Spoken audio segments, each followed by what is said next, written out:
Assalamualaikum warahmatullahi wabarakatuh.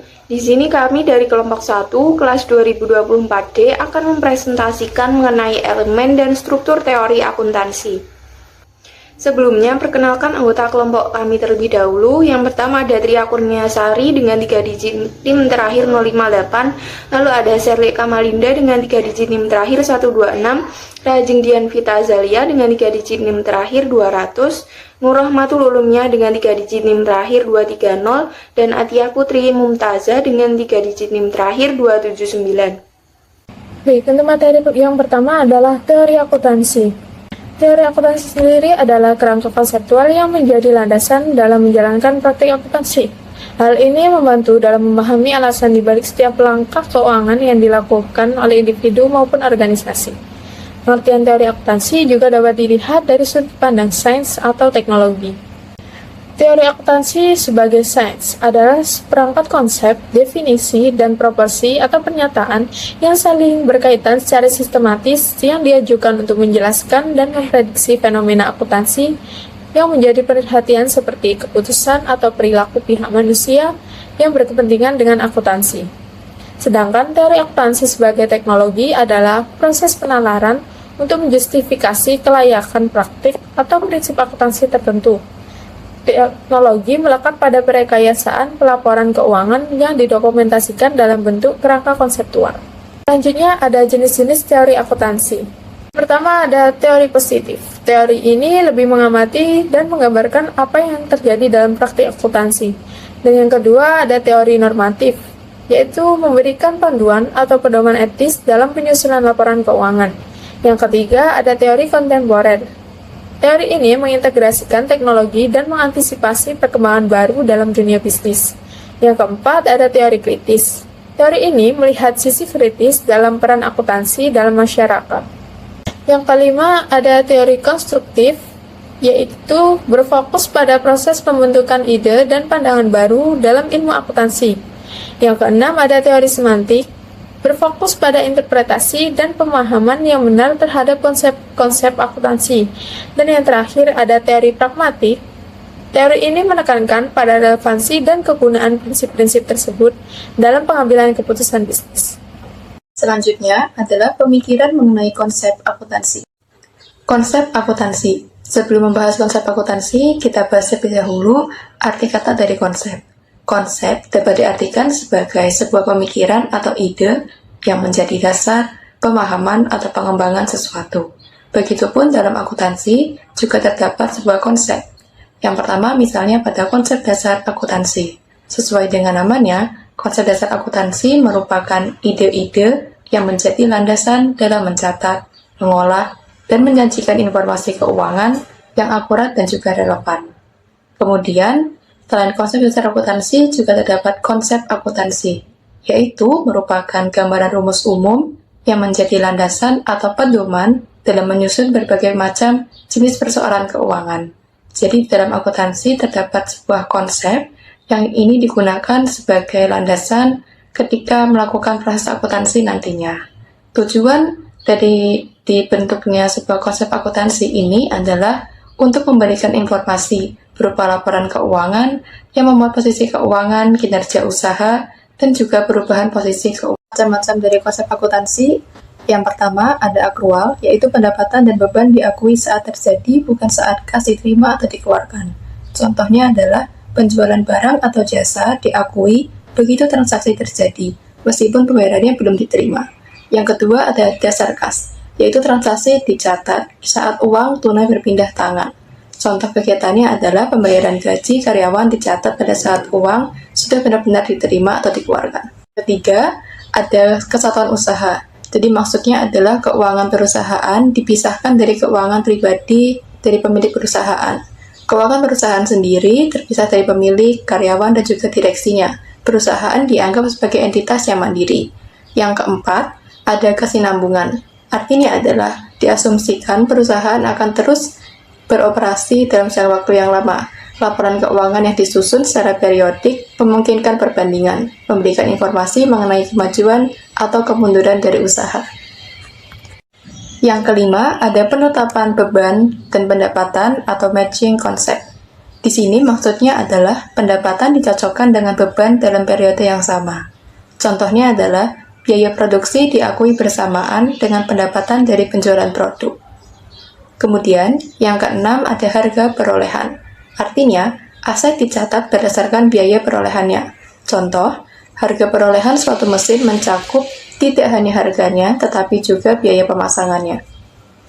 Kemudian, konsep yang ketujuh adalah periode akuntansi. Artinya adalah laporan dibuat secara berkala berdasarkan dengan periode akuntansi, baik itu bulanan ataupun tahunan. Tujuan dari periode akuntansi ini adalah untuk menentukan strategi dan juga kebijakan perusahaan di masa yang akan datang. Dan kemudian konsep yang ke-8 adalah pengukuran nilai uang. Artinya, semua transaksi dalam perusahaan tadi harus diukur dengan menggunakan satuan uang. Setiap transaksi usaha harus dapat diukur dengan satuan uang tertentu, termasuk harta, utang, dan model perusahaan. Pengukuran dengan nilai uang memungkinkan perhitungan nilai keseluruhan kekayaan dari perusahaan menjadi lebih mudah. Misalnya untuk aset, utang dan juga modal dan yang lainnya dibentuk dalam jumlah satuan nilai yaitu berupa uang agar memudahkan proses transaksi dan juga proses akuntansi nantinya. Baik, penjelasan selanjutnya adalah menangani hipotesis teori akuntansi. Yang pertama ada perumusan hipotesis berbasis teori atau teori driven hypothesis. Hipotesis tidak boleh muncul dari asumsi kosong, melainkan harus diturunkan dari teori yang relevan, seperti teori keagenan atau agensi teori. Yang pertama ada hipotesis nol atau H0, yaitu pernyataan yang menunjukkan tidak ada pengaruh atau hubungan antar variabel. Misal, kebijakan bonus tidak mempengaruhi pemilihan metode akuntansi. Yang kedua, hipotesis alternatif atau HA, yaitu pernyataan yang diharapkan peneliti menunjukkan adanya pengaruh atau hubungan. Selanjutnya, 3 hipotesis utama akuntansi positif. Yang ke-1 ada hipotesis rencana bonus atau bonus plan hypothesis, yaitu manajer cenderung memilih prosedur akuntansi yang menaikkan laba periode berjalan untuk memaksimalkan bonus mereka.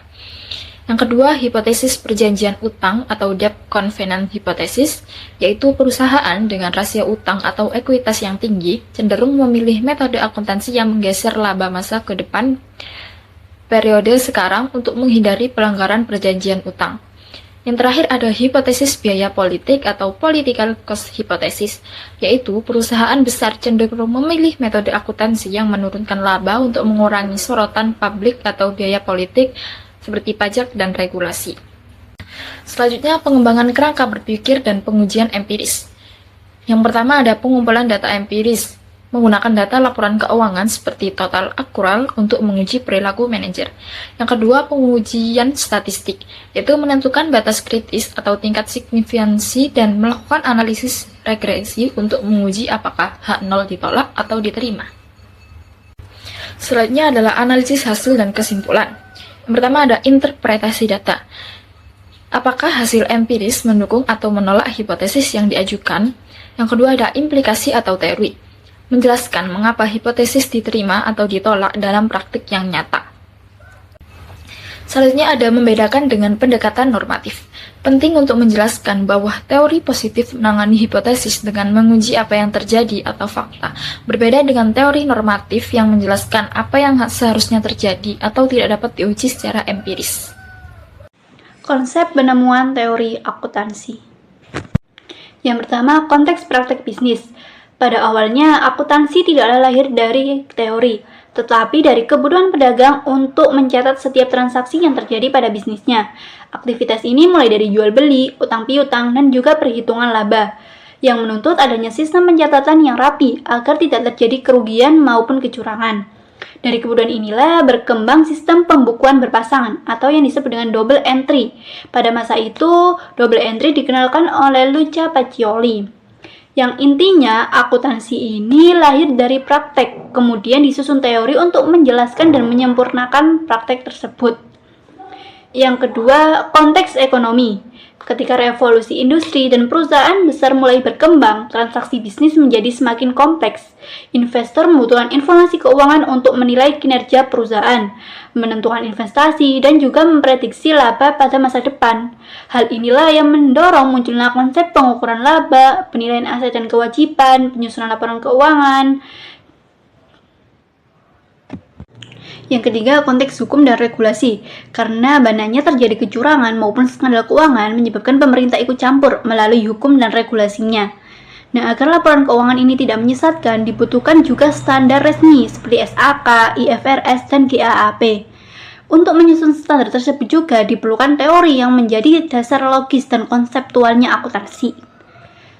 Contohnya, seperti teori pengakuan pendapatan, teori konservatisme, dan juga prinsip akuntansi yang berlaku umum. Yang keempat, ada konsep akademik dan ilmiah. Saat akuntansi mulai diajarkan di perguruan tinggi, para akademisi mulai melakukan penelitian dan merumuskan konsep-konsep secara sistematis. Dari sinilah lahirnya teori normatif. Teori bagaimana praktek akuntansi seharusnya dilakukan berdasarkan pertimbangan logis, rasional, dan juga tujuan tertentu. Misalnya, seperti menghasilkan laporan keuangan yang adil dan juga relevan. Yang kedua, teori positif. Teori positif ini tidak membahas apa yang seharusnya terjadi, tetapi menjelaskan dan memprediksi praktek akuntansi yang benar-benar terjadi di dunia nyata. Yang ketiga, kerangka konseptual. Kerangka konseptual ini menjadi konsep dasar yang menjadi pondasi penyusunan standar akuntansi. Adapun kesimpulan dari materi ini yaitu teori akuntansi adalah dasar pemikiran yang menjelaskan mengapa dan bagaimana praktik akuntansi dilakukan. Teori ini membantu kita memahami cara menyusun laporan keuangan agar informasi yang dihasilkan akurat dan bisa dipercaya. Terdapat berbagai jenis teori akuntansi seperti teori positif dan normatif, serta konsep-konsep dasar seperti akrual, dasar kas, kesinambungan usaha, kesatuan usaha, harga perolehan, pencocokan pendapatan dan beban, satuan uang, dan periode akuntansi yang menjadi pedoman dalam pencatatan keuangan. Perkembangan teori akuntansi terjadi karena kebutuhan dunia bisnis, regulasi, perkembangan akademik, serta perubahan sosial dan teknologi. Teori positif fokus pada apa yang benar-benar terjadi dalam praktik dan bisa diuji dengan data. Sedangkan teori normatif menjelaskan apa yang seharusnya dilakukan.